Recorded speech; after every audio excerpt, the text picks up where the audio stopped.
السلام عليكم ورحمة الله تعالى وبركاته.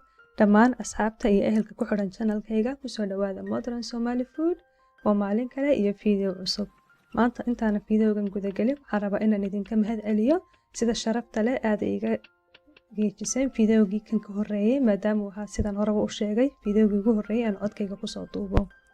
Maanta waxaan doonayaa inaan idin la wadaago video aad u fiican dad badan ay iga soo codsadeen in badanna aan ku tala jiray insha Allah inaan idin soo gudbiyo walow videoyo noocaas oo kale ay channelkayga ku jiraan maanta laakiin si gaar ah ayaan dad gaar ah u tixgeliyay videogana waan idin la wadaagayaa. Waxaan idin la wadaagayaa maanta casariyaha caruurta oo nafaqo leh oo si fudud loo sameeyay.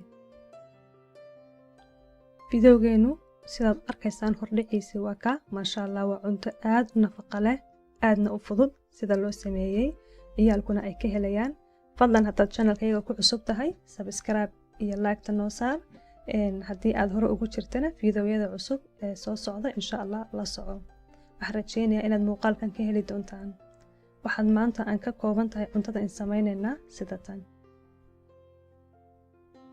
marka ugu horeysa waxaan u baahanahay koob caano qandac ah ama caano diiran qofba sida uu yaqaano. waxaan ku darayaa milqaacad fixis ah ama hal milqaacad oo fixis ah. waxaan kaloo ku darayaa 2 milqaacadood oo sonkor ah. sidoo kale waxaan ku darayaa in yar oo milix ah. waad daboolaysaa waxaad ka tagaysaa 10 daqiiqadood si uu fixisadeenu inoogu faxdo. 10 daqiiqadood kadib waxaan ku darayaa 2 koob oo daqiiq ah. 2 koob oo daqiiq ah. sidoo kale waxaan ku darayaa xabad beed ah. beedku wuxuu naga caawinayaa in daqiiqdeenu hadhow tole soft inoo noqoto ama ay jilic noqoto. si fiican ayaan isku dhex gelinayaa si ay hadhow tole igu fududaato inaan xasho.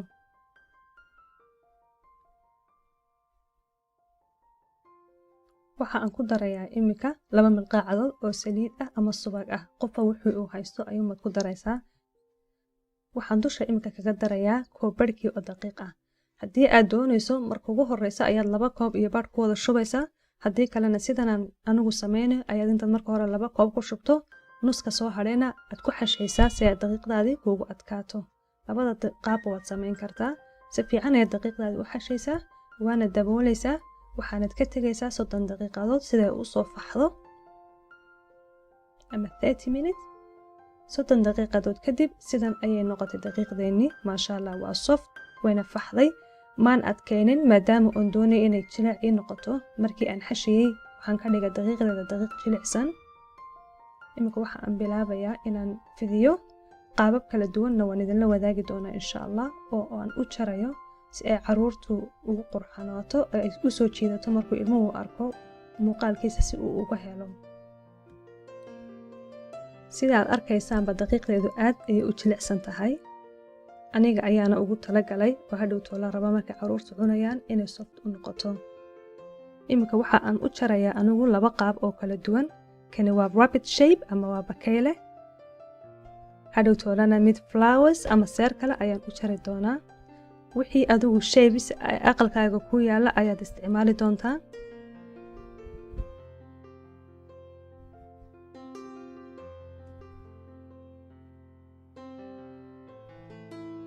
qaabkana waa qaabkii labadan hore idinku sii sheegay waa flower shape weeyaan. waxyaabahan oo kale ilmaha way ku dhiirinayaan inuu cuntadaasi uu cuno xataa caruurta abateedka xun sida caruurteeda oo kale waxa ay ku dhiiranayaan inay soo qaataan ama ay dhadhamiyaan oo yidhaahdaan wax different oo cuntadii aan cuni jirnay ka duwan weeyaan. waana cunto nafaqo leh oo uga nafaqo badan cuntooyinka suuqa lagu iibiyo. imika dusha waxaan ka marinayaa beedka intiisa huruud ah. waxaan ku soo yara qasay in yar oo caano ah.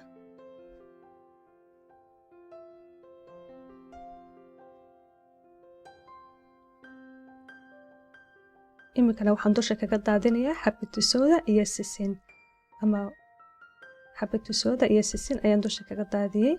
waxaanan ovenka geliyay ilaa 30 daqiiqadood. imika way noo soo baxday maasha Allah wadiga arkay golden brown bay noqotay aad buu qurux badan tahay waana very soft urteeduna aad buu udgoon tahay maasha Allah tabaaraka raxmaan. qaabka aad jeceshahay ee caruurtaada ugu sharaxaysaa. daa'iman caruurtu waxay jecel yihiin bileedhada noocana oo soo jiidasho leh. maasha allah tabaaraka araxmaan. allahuma baarik lana fiima rasaqtana waqina cadaaba annaar.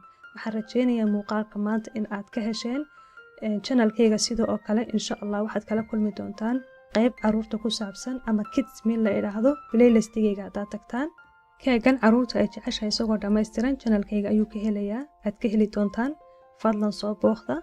maasha allah aad baad ugu mahadsantihiin intaad i daawanayseen. fadlan like iyo subscribe-na ii saara insha allah. waanaad mahadsantihiin. wasalaamu calaykum waraxmatullaahi tacaala wabarakaatuh.